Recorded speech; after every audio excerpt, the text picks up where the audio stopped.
Good morning. Welcome to Business 360, where business, markets, and the economy come into full view. I'm Margot Salcedo, and this is the Billionario News Channel. President Ferdinand Marcos Jr. seeks tax reforms aimed at easing the burden on workers and small businesses. Motorcycle sales climb as more Filipinos turn to fuel-efficient rides amid rising oil prices. And the peso rebounds against the dollar on Monday as global oil prices eased amid a pause in attacks between the United States and Iran. Business and tax experts are expressing support for President Marcos's plan to raise the income tax exemption threshold while calling for reforms to keep government finances on solid footing. Ches Sulit has the full details. Nananawagan ako sa Kongreso upang maipasa ang batas na magbibigay ng bahagyang ginhawa para sa ating bayaring buwis. Una, palawakin natin ang exemption sa income tax.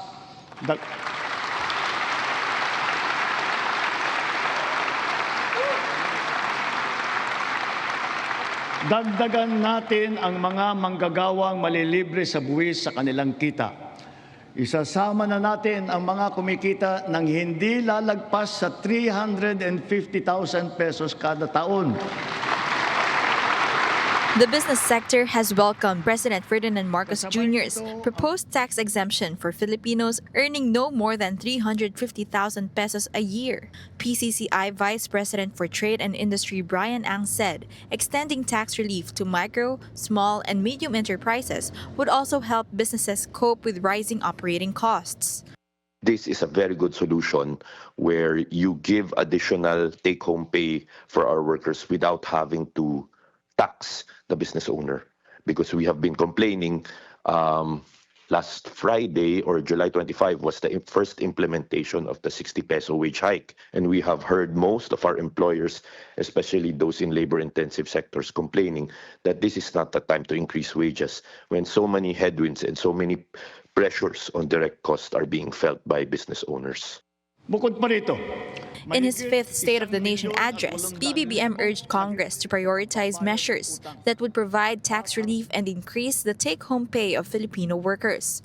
Global tax policy expert Mon Abrea said the president's acknowledgement of the tax burden on the middle class was already a significant development. However, he said the proposed 350,000 peso threshold could still be increased. Although, of course, debatable pa rin yung amount, and we are hoping that it will be reconsidered, considering na yung ginhawa bill ni Senator Gatchalian, the Senate President, ang proposal is up to 400,000. Yung kapatid niya, si Senator Amy Marcos, 500,000 yung proposal. Siyempre tayo, 1 million talaga tax-free na income for every Filipino. But it's a welcome development. Abrea urged Congress to act quickly on the president's proposal. He said raising the exemption threshold would benefit Filipino workers by allowing them to keep a larger portion of their salaries. Abrea, however, stressed that any tax reduction must be accompanied by measures that would replace the lost government revenue. On the proposed removal of system loss charges from electricity bills, Abrea said the government could also review the value-added tax imposed on power costs. But he warned against removing taxes without identifying alternative revenue sources, saying the resulting shortfall could force the government to borrow more, a debt that taxpayers would eventually have to shoulder. Pag nag-improve yung collection sa VAT, then we can already propose the reduction of the rate, the exemption to some well-deserved sector or expenditures ng ating mga kababayan, lalo na yung sa kuryente. Meanwhile, the PCCI added the government should also consider suspending excise taxes on petroleum products, especially as global crude oil prices continue to rise. PCCI Vice President for Trade and Industry Brian Ang said the president missed the opportunity to directly address inflation, which surged to 7.2% in April amid the impact of the conflict in the Middle East. For Business 360, Ches Sulit, Billionaire News Channel. The ASEAN Plus 3 Macroeconomic Research Office expects the Philippines to be the fourth slowest growing economy in ASEAN this year. AMRO said the Philippines has been hit harder by the Middle East oil shock than many of its regional peers due to its heavy reliance on imported fuel. Still, AMRO remains cautiously optimistic, saying the country continues to benefit from the global AI boom through its services sector and semiconductor exports. AMRO also kept its 2026 growth forecast for the Philippines at 4.1%, while lowering its 2026 inflation forecast to 5.7%, down from 6%. Drivers brace for higher fuel prices as another hike kicks in today. Diesel rises by 7 pesos and 30 centavos per liter, gasoline by 6 pesos and 80 centavos per liter, and kerosene by 4 pesos and 20 centavos per liter. Fuel company executives say the upward movement of prices can be attributed to the ongoing conflict in the Middle East, spiking supply concerns. As fuel prices continue to rise, so do motorcycle sales. According to the Motorcycle Development Program Participants Association, the first half of 2026 saw a 4% increase in sales compared to the same period last year. It added, the figure shows that two-wheelers remain the preferred method of transportation among Filipinos for their affordability and fuel efficiency. The Philippine peso rebounded sharply on Monday after hitting a record low last Friday. Based on data from the Bankers Association of the Philippines, the local currency strengthened by 17.2 centavos to close at 61.68 against dollar on Monday, recovering from its record low close of 61.85 last Friday. The recovery came as global oil prices eased over the weekend, following a pause in attacks between the United States and Iran.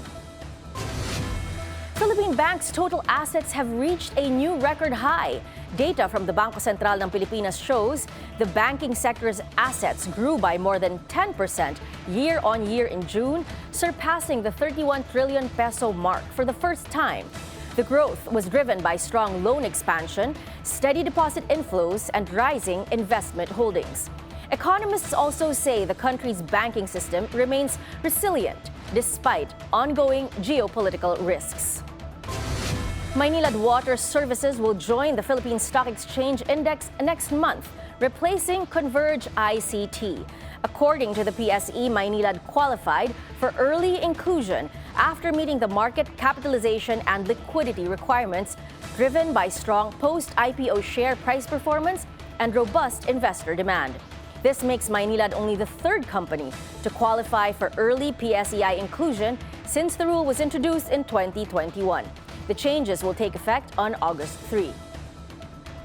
We're taking a quick break. When we come back, we'll speak with veteran journalist Tony Lopez for his insights on the President's State of the Nation address. Stay tuned.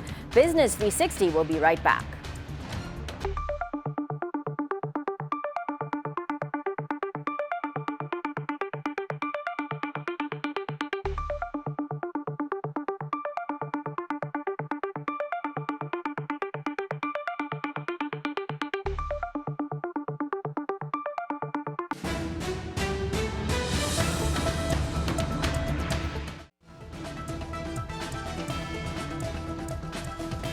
Welcome back to Business 360. I'm Margot Salcedo. President Marcos has laid out his priorities for the remainder of his term with a strong focus on tax reforms, energy, and economic growth. Joining us now to break down the key takeaways from the President's 2026 State of the Nation address is veteran journalist with 5 decades of covering Philippine politics, business, and the economy. Welcome to the show, Mr. Tony Lopez. Good morning, It's so Margo. good Thank you to for having have me. you here. Yeah. Yes, it's the same B, Billionario, and Business 360 Yeah. and Biz News Asia. Triple B. Triple B. Thank you Yeah. for It should making. be triple A. Well, President Marcos, at the State of the Nation address yesterday, framed the State of the Nation address around easing the cost of living through tax relief and lower electricity costs. Looking beyond the headlines, what do you think was the single most consequential economic message in this year's SONA, and The economic why? message is that the President is now addressing rice and galunggong issues. Instead Wala. of Instead of mga hard to understand, such as mga he didn't mention the upper middle income. country category kasi may paliwanag yun. Upper middle income tayo, sir, pero naghihirap po ako. Kaya ka naghihirap dahil mataas ang presyo ng pagkain, mataas ang presyo ng mga ibang bilihin, mataas ang kuryente, at mataas ang cost of transportation. So he decided finally na to hell with the other programs. Magiging pro-people na ako and will be a very caring president. And this is my legacy. Parang yung ganun ang message niya. Could it possibly also be because our GDP for the first quarter was at 2.8% and the performance was not that You should great? not look at GDP per quarter. You should look at it in averages, annual averages. In So his yung first 4 years, 4.4 po. in his first 4 years was very good, 5.8%. And because of 5.8% average, you mean 5.8% average 2022 to 2025? National income, meaning including income of OFWs from abroad, was 5.8. That's almost as good as Vietnam's gross national income growth. In pag makaeskwela ang Vietnam sa Philippines, nung na-upgrade sila as upper middle income country. So, sir, do you think that the state of the economy today is doing well? Well, the economy, this is one of the best economies you can find in this world. Ang ecosystem niya, that's 120 million people. That's worth, at current market values, or PPP, that's worth $2 trillion. In nominal GDP, that's worth $500 billion. Malaki po yan. Mas malaki pa yan sa economy ng Singapore na lagi nagyayabang na mas maunlad sila kaysa sa atin. So, grading the performance of the economic managers for the past year, would you say the state of the economy today is that it's doing well? It's not something to be disheartened or disappointed about. Ang lakas ng Philippine economy. Kasi maski anong gaano kakurap ang gobyerno, ang mga taong gobyerno, maski anong indultong umabot dito, earthquake, floods, volcano eruption, antibay ng Philippine economy. That's one of the most resilient economies in the world. That's great. Tax reforms naman po. The reforms, he mentioned several economic reforms that Tax he wants reform, sabi niya, to bababaan niya na pursue. Up to 350,000. Meaning to say, nearly all wage earners will not pay any tax anymore. Ang savings niya is about 6,000 pesos a month or 72,000 pesos a year. Kasi 350,000 divided by 12, that's an income of 29,000 per month. Walang ordinary wage earner na kumikita ng 29,000 kasi hanggang 20,000 sila. Tapos yan tinatapyasan pa yan sa withholding tax ng 20%. Kung nasa gobyerno ka, 20% kaagad ang tabas niyan. So that's a good recommendation from the That president. means transferring purchasing power from the government to the consumer. How about yung suggestion po of the president on EPIRA? IPIRA, maganda yan, kaya lang it will have to pass through Congress. But I think by executive order, kaya niya yan. Sinasabi ng presidente, tama na malalaking kumpanya, power generation, retailers ng power, mga electric, tama na ang paghahanap buhay at the expense of your consumers. Ang estimate ko dyan, yung Meralco alone, 5.6% ang savings mo sa iyong bill. Out of every 100 peso monthly bill, you will save 5 peso and 60 centavos. Pag electric cooperatives, ang system loss is about 12%.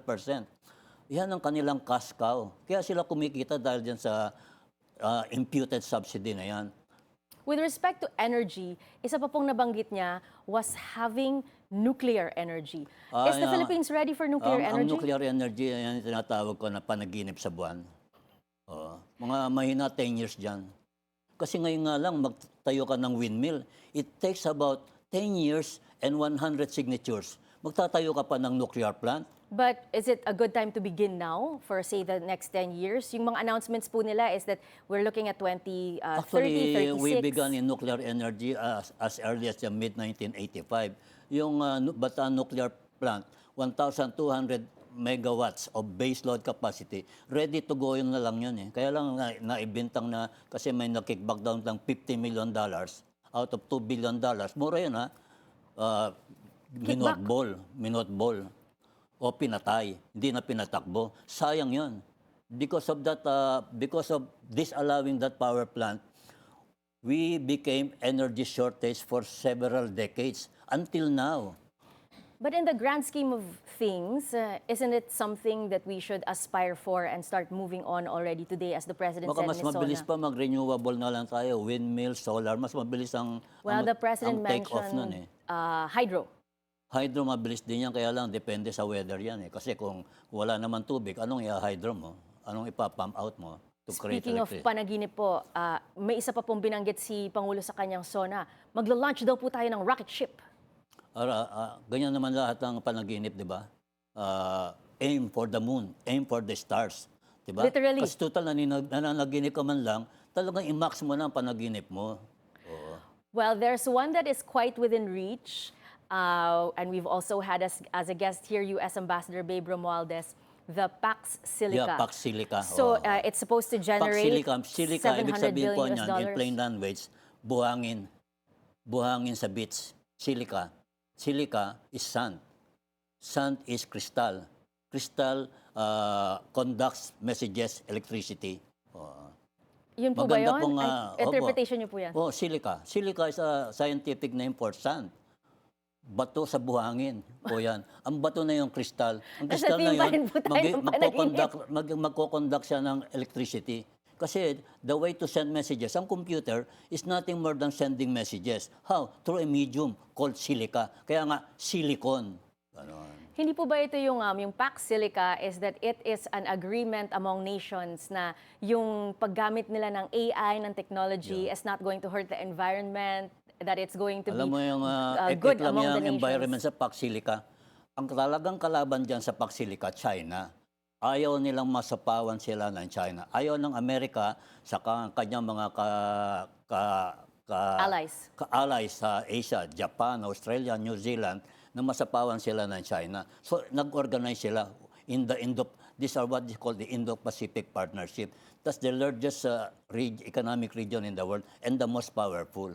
Natatakot sila sa China. So nagtayo sila, mag-usap-usap tayo, sino ang magpo-produce ng nickel, chromite, cobalt. Na apparently, na-assign sa atin yon. Kasi ang dami natin yan eh. The Philippines is one of the highest mineralized countries in the world. In nickel, I think we are number 3. But the president did not discuss the economic aspect of China. Instead, he ended his speech with a very forceful May message. parinig siya. na He almost on the recited dignity of the Bayang- Filipino. He almost recited Bayang Magilyo. Ang ayaw ko lang din na hindi niya binanggit. Sabi niya, kami ay noble, di ba? Maharlika. Di ba? Hindi kami greedy. Hindi kami sinungaling. Dapat sinabi niya, hindi kami unggoy. Pero he stopped short At of that. hindi kami nag-uunggoy-unggoyan. Sabi na, disente kaming tao. Sabi niya, pag nilupig nyo kami, hindi kami palulupig. Sinabi niya, Lapu-Lapu, pinasok ni Magellan. Pinatay ni Lapu-Lapu si Magellan. Yan ang heritage ng Philippines. Sinasabi niya yun sa China.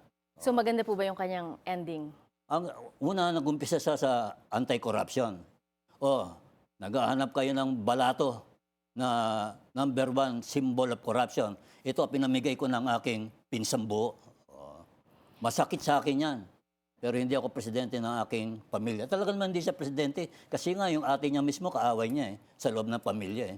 Diba? Pinag-usapan din po niya yung ASEAN. Yeah. And then he talked about magbayanihan daw tayo, yung ating cooperation among nations in this region. What is your observation po on how the Philippines is moving forward as a Ang ASEAN player in the talaga is a ASEAN? brotherhood of nations located in the same region. Southeast Asia, that is the most dynamic region in the world today. The fastest growing. Nandiyan lahat ng mga bidang economies. Philippines, Malaysia, Indonesia, Thailand, Singapore. At may rising economy pa, Vietnam. How about the response to the Iran war? Mga several paragraphs din po yung kanyang response to the Iran Ang to the response sa war. Iran, adjust kayo. Maghanap kayo ng mga bago nating kaibigan. So napunta siya sa Russia. Kaputin, pahingin naman ng konting energy, patikim lang, di ba? Punta din yata siya sa India. Ganon din yan, di ba? Speaking of the many places that he has been to, I'm surprised that he didn't mention the achievements that he had in investments and pledges coming from, for example, Canada. When he arrived, ang dami po niyo nakuhang mga investment support from there, and then Singapore, and then Kasi may mga Japan. pag lumalakad ka, kailangan maglagay ka ng mga drawing achievements mo para Palagay ma-justify niyo po mo yung mga na pledge na yun, drawing. drawing yan eh. Kasi kailangan i-justify mo yung pamasahe mo. Uy, lakad ka ng lakad, may crisis dito sa Pilipinas. Totoo naman po siguro yun. Mag-assemble ka ngayon ng mga pledges.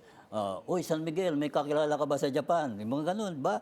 Uy, MVP, may kakilala ka ba sa Hong Kong? Mga ganun, may Pero kakilala po ka may ba sa concrete Indonesia? win. 23 new free trade agreements. Yeah, free trade agreement. Free trade agreement. Opo, that's a big win. Ang free trade agreement, okay lang yan. ang problema, do you deliver on the trade? What do you export? What do we export? Wala man tayong ma-export. Ang biggest export natin, humans. We have exported 12 million humans abroad in 130 countries. Yan ang number one export natin, humans. Sa plain language, OFW. Kaya ang lakas ng ating ekonomiya, kasi ang ating OFW, they bring in about $42 billion a year. Tax-free, 100% value added. Unlike kung foreign direct investment, uutu-utuin mo pa yung investor, bigyan kita ng tax incentive, bigyan kita ng ng murang rental na sa yung lupa, bigyan kita ng labor subsidy, mga ganon. So we've tackled energy, we've tackled the Iran war, we've tackled various responses of the president. In your expansive career, and you've seen so many State of the Nation addresses among various presidents, how do you think is the president performing in terms of achieving his economic Actually, vision? tatlong tinakil niya na major, ha? Una, corruption. Sabi niya, pinamigay ko ng pinsan ko. Wala na kayong masabi yan. Di ba? Ang kaso niya, patong-patong. Yan ang ginamit niyang word, eh. 50 billion pesos ang ina-attribute sa kanya. Mahirap mamigay ng sariling pinsan. Kasi ang pinsan ko na yan, very close sa akin yan. Siya pa ang nagturo sa akin paano magpalakad ng gobyerno. Di ba? Pangalawa, yung bigas, pagkain. Ang pagkain, sabi niya kasi, ang rice, it doubles its price because of distribution. So sinabi niya ngayon, lahat ng cargo trucks na nagdadala ng agriculture, wag nang patungan ng toll fee. Di ba? Di ba? Kasi nga, ang rice ng Cotabato, pagdating sa Manila, nagdo-double dahil sa distribution cost. Binanggit din po niya yung kadiwa, tsaka yung kadiwa, unang panaginip niya na 20 pesos. It's now available. Ang totoo naman yan, di ba? Rice, mayroon pa siya available na muna, BBM. Bigyang... 20 bigas, by something like BBM. Tapos yung energy, ang energy, malaking bagay yan, yung ang pagtanggal ng system loss. Ang system loss is about 5% in the case of Meralco and 12% in the case of electric cooperatives. Palabigasan nila yan. Pag tinanggal mo yan, magiging mura ang kuryente mo ng by 5 to 12%. Tapos aalisin din ng gobyerno yung kanyang 12% VAT dyan sa palabigasan yan. Ang translation niya is about 80 billion. Yung palang VAT, 80 billion. Ang VAT, 12%. If 80 billion is 12%, multiply that by 8 times, that's almost 1 trillion. Last question po. Last 2 minutes na po ng kanyang presidency. Final stretch. Yeah. What can the president do to leave a good legacy? Ang sinasabi niya, after 4 years, nag-effort ako, pero parang ayaw niya kumalin. Ngayon, he is now playing the popularity game. Bibigay kasi ng murang pagkain, murang kuryente, at maraming ayuda. Puro ayuda. Tapos, hindi ko na kayo pagbabayarin ng tax. Ang napansin ko, pati mga small and medium industries, hindi na rin magbabayad ng tax. Middle income, in-address po niya. Oo. Ibig niya sabihin, kaysa kinakalap namin ng taxes, pamimigay na lang namin sa inyo. Huwag nyo nang gastahin. Kasi the saving grace of the economy is consumption. Gastos tayo ng gastos. So if I give you money as ayuda, as lower cost energy, as lower cost food, magkakaroon ka ng purchasing power. Tatakbo ka ngayon sa SM Mega Mall, gagastos ka ng gagastos. 63% of our economy comes from consumption. Puro tayo consumption, wala tayong production. Sinasabi ko, ang pinoproduce lang natin na pinakamarami, babies. 1.8 million babies a year. And we export many of them. And yet, our population might soon start declining as well. But by the way, we will given not that decline. po, Our population right now, 117 million.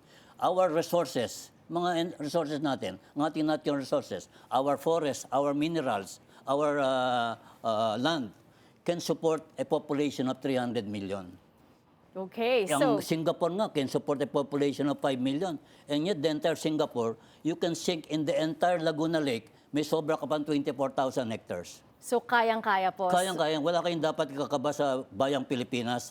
Sabi nga ni Presidente, we do not lie, we are not greedy, we have a noble heritage. Maharlika ang ating heritage. Tama po yan. Okay, so on that note, thank you so much, Mr. Tony Thank you. Lopez, for Thank you. sharing your insights on the State of the Nation address. And that's Business 360. I'm Margo Salcedo. Thank you for joining us. Keep it here on BNC, the Billionario News Channel.